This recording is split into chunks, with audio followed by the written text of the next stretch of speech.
식으로 진행을 하려고 그래요. 첫째, 시의 이해. 둘째, 시낭송 이론. 그리고 셋째, 장음과 단음. 넷째, 표준 발음법. 다섯째, 시낭송 기법과 요령. 여섯째, 시낭송 실제. 마지막으로 시낭송 선정. 이런 식으로 앞으로 진행할 계획입니다. 매주 월요일에 이 강좌가 올라갑니다. 그래서 뜻이 있으신 분께서는 함께 시청을 해주시고 구독도 눌러주시면 고맙습니다. 시낭송에 관련된 용어 해설 시간인데 오늘이 마지막 시간이 되겠습니다. 그 17번째 용어 격음화. 격은 여기서는 세찰 격자죠. 소리음자. 그래서 이걸 세찬 소리, 다시 말해서 격할 격자니까 거센 소리다, 이렇게 번역을 하면 되겠습니다. 어떤 때 그러면 격한 소리가 나오느냐, 무슨 소리가 맞부딪히면 격한 소리가 나올까요? 그게 이제 여기서 말하고자 하는 것입니다. 기역, 디귿, 비읍, 지읒, 이것은 평음이죠. 이것이 히읗을 만나면 격한 소리로 변합니다. 어떻게 변하냐? 기역은 키역으로, 디귿은 티귿으로, 비읍은 피읍으로, 지읒은 치읒으로 변하는, 이걸 격음화 현상이라고 그래요. 이런 음운 현상을. 자, 예를 들어 볼까요? 국화 그랬죠. 기역과 그 다음 첫 모음, 그 다음 모음의 첫 초성이 화죠. 히읗이죠. 그러니까 기역하고 히읗하고 만나니까 국화가 됩니다. 기역이 됩니다. 집합, 여기도 비읍과 히읗이 만나니까 피읍이 됩니다. 산업화, 응급환자, 이렇게 해서 격한 소리가 되는 거예요. 그 다음에 순우리말로도 착하다, 기억하고 히읗하고 만 카가 되죠. 대답하다, 복잡하다, 잡히다, 먹히다, 밟히다, 이런 피동형이라든가, 또 사동형 같은 건 마치다, 시키다, 앉히다, 그리고 그 부사도 그런 경우가 생겨요. 급히, 넉넉히, 솔직히. 자, 그래서 이 문장도 읽을 때, 우리가 낭송을 할 때도 밥 한 술 더욱 향상되어, 이렇게 낭송하면 안 되죠. 밥 한 술로 정확하게 해야 한다. 더욱 향상되어 그러면 안 되고, 더욱 향상되어, 향이 됩니다. 자, 이게 바로 격음화 현상이다. 이해가 되죠? 다음은 경음화 현상입니다. 여기 경음화라는 것은, 경이라는 건 굳을 경자입니다. 굳은 소리라는 얘기예요. 그래서 된 소리다, 이렇게 번역을 합니다. 이 경음화를 된 소리 현상이다. 어떤 때 된 소리가 되느냐? 기역, 디귿, 비읍, 시옷, 지읒, 이게 평음이죠. 이것이 쌍받침이 됩니다. 쌍기역, 쌍디귿, 쌍비읍, 이런 식으로. 그러면 이것은 굳은 소리가 되죠. 기역보다도 쌍기역이 훨씬 더 굳은 소리 있잖아요. 이렇게 굳은 소리, 경음으로 바뀐 음운 현상이 어떤 경우에 일어나느냐? 세 가지 경우에 일어납니다. 첫째, 기역, 디귿, 비읍 뒤에서 경음화가 일어납니다. 자, 보세요.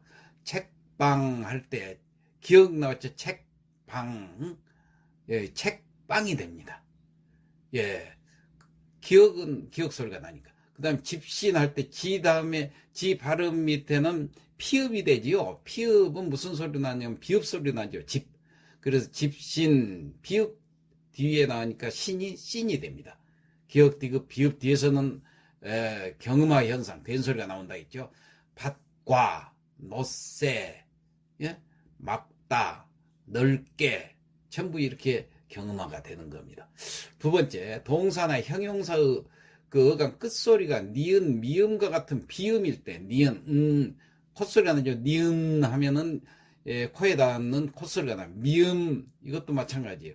자, 그래서 니은하고 미음하고 닿으면은, 그러면은 그 어미의 첫 소리가 경음화가 됩니다.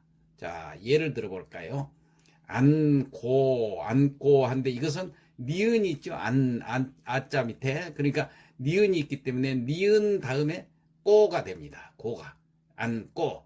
마찬가지로 담따다 할 때 미음 있죠. 미음 담다가가 아니라 담따가. 그 다음에 점지, 니을 미음이지만은 여기 미음 소리가 나죠. 그러니까 점지가 아니라 점지. 근데 이게 예가 있어요. 사동형이나 그 피동형 전미사가 있을 때는 이건 된소리가 안 나요. 경음화가 안 돼요. 자, 다시 말해서 사동형 그 피동형 끼로 경음하기 안 됩니다. 이 기라는 것이 있을 때 그러니까 안 기다 하면은 니은이 있으니까 안 끼다 그래야 되겠죠. 근데 안 끼다 또 남기다 남기다 이거 사동형이기 때문에 끼다라고 소리 내면 안 돼요. 굶기다 할 때도 굶기다 해야지 굶기다 된소리로 경음하라 하면 안 되는 경우가 예외가 있다는 거 알아두시고요. 마지막으로 리을 뒤에서 경음화가 또 일어납니다. 올 사람 리을 다음에 사가 있는데 사는 사람으로 됩니다. 올 사람 올 듯 말 뜻도 마찬가지로 올 리을 뒤에는 올 뜻이 아니라 올 뜻 말할 때 리을 뒤에는 뜻 올 뜻 말 뜻 똑같은 이치로 먹을 것 빨대 그러니까 문장도 봅시다. 곧 갈게 갈지도 모른다 갈수록 태산 이렇게 낭송하면 안 되죠. 곧 갈게 깨로 해야 됩니다. 갈지로 해야 됩니다. 갈수로 해야 됩니다. 이런 경음화 현상을 알고 발음을 제대로 해야 되겠습니다. 다음 자음 접변이다 그랬는데 이걸 자음 동화라고도 합니다. 그 받침의 그 자음이 초성의 자음하고 또 만나게 되면은 소리가 바뀝니다. 자, 예를 들어볼게요. 신라 하면은 신라가 아니라 신라, 리을로 변해버리죠. 예, 이것이 자음이 변한다 해서 자음 접변. 왜 변하느냐? 뒤에 있는 자음하고 만나서 동화가 돼버리기 때문입니다. 약물, 여기도 약물 할 때 약물이 아니라 이응 소리가 나가지고 약물로 종로 할 때도 리을사가 종로 면리 이런 식으로 전부 자음으로 동화가 되는 현상 이걸 자음 접변이다. 금방 우리가 알 수가 있죠. 신림동 하면은 신림이 아니라 신림 이렇게 소리 나는 대로 읽어야 됩니다. 자음 동화가 됐기 때문에. 그 다음 통사구조라는 게 있습니다. 시에서 통사구조를 많이 특히 옛날 시에서는 많이 썼어요. 동일한 문장을 반복을 하는 겁니다. 동일한 문장 구조가 반복적으로 쓰이는 것을 통사구조라고 그래요. 그렇게 되면 어떻게 되느냐 그 시에서 강조가 되기도 하고 또 리듬을 형성하기도 하고 그래서 시인들이 이렇게 쓰게 됩니다. 이럴 때는 낭송을 어떻게 해야 될까요? 처음보다 그 다음 것을 더 강하게 한다든가 어떤 그 낭송 기법을 적절히 거기서 살리면 됩니다. 그런 경우는 신석정의 시 보면 그 먼 나라를 알으십니까? 라는 제목의 시가 있습니다. 거기 보면은 어머니 당신은 그 먼 나라를 알으십니까? 이게 3번 반복되는 경우가 있습니다. 이런 경우 시를 통사구조를 갖고 있는 시다.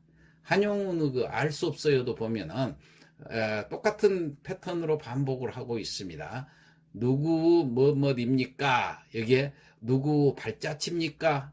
누구 얼굴입니까? 누구 입김입니까? 누구 노래입니까? 누구 시입니까? 이렇게 똑같은 거기서 누구 무엇입니까 하는 단어 시어만 달라졌어요. 그러지 패턴은 똑같죠. 이런 구조를 통사구조다.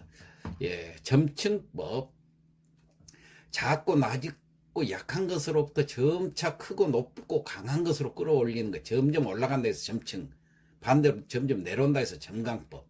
예를 들어 보면은 먼저 자신을 닦고 집안을 가지려냐고 나라를 다스리려 천하를 태평화한다. 예, 이런 식으로 점점 올라가지요. 자신에서부터 집안, 나라, 그 다음에 천하까지. 반대로 천하에서부터 내려오게 되면 점강법이 되겠죠. 자, 이랬을 때 낭송에 유의를 해야 됩니다. 그 다음에 감정이입이라는 게 있어요. 어떤 대상에 자신의 감정을 불어넣거나 다른 사물로부터 받은 느낌을 직접 받아들여서 자신 대상과 서로 뜻이 통한다고 생각하는 경우가 있습니다. 예를 들어서 박목월 시에 보면은 산이 날 에워싸고 씨나 뿌리고 살아라 한다. 산하고 자신은 인간처럼 대화가 되죠. 산이 나한테 그렇게 얘기를 하는 거예요. 황진이 동짓달 기나긴 밤을 하늘이를 변해요. 그 밤이라는 무생물 다시 말해서 추상적인 것을 한 허리가 있는 사물로 표현을 했잖아요. 이런 것들이 바로 감정이입이 되어 있습니다. 이랬을 때 그 감정을 살려줘야 되는 거예요. 신앙생활 때. 그 외에도 내재율이라든가 심파조로 한다든가 뭐 아우라가 그 독특한 분위기를 나타낸다든가 뭐 이런 식의 용어들을 많이 씁니다. 마지막으로 그 시 테라피, 시 치료 이런 것들 또 이 신앙송을 통해서 한다는 얘기가 있습니다.